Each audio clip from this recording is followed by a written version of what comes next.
আসসালামু আলাইকুম ভিউয়ার্স, আমি আবারও একটি ফ্রি অন ডিভাইস নিয়ে হাজির হলাম।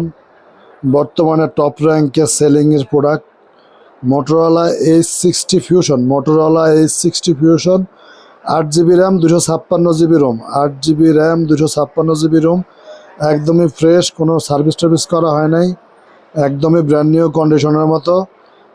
যারা ফ্রেশ ফোন খুঁজছেন বা পাচ্ছেন না, বা S50 ফিউশন কম দামে নিতে চাচ্ছেন, নতুন কেনার সামর্থ্য নেই, তাদের জন্য এই ফ্রি অন ডিভাইসটি একদমই সীমিত প্রাইসে স্বল্প মূল্যে। যারা এই ফোনটি নিতে আগ্রহী তারা আমাদেরকে ইনবক্স করতে পারেন অথবা কল করতে পারেন। আমরা সারা বাংলাদেশে কুরিয়ারে হোম ডেলিভারি দিয়ে থাকি, অথবা এক্সচেঞ্জ ফ্যাসিলিটি আছে। আপনার হাতের যে কোনো ফোনটি আমাদের কাছে বিক্রি অথবা এক্সচেঞ্জ করতে পারেন। এই ফোনটি নেওয়ার জন্য যারা সুলভ মূল্যে নেবেন তারা আমাদের শপ ভিজিট করতে পারেন। আমাদের শপের ঠিকানা হলো, শপের নাম হলো স্বাদ এন্টারপ্রাইজ, ঠিকানা হলো Shyamoli square shopping mall, level 5, shop number 531। একদমই স্বল্প মূল্য প্রাইজে, যারা চিপ প্রাইজে নেবেন তারা আজই যোগাযোগ করুন। ধন্যবাদ, থ্যাংক ইউ।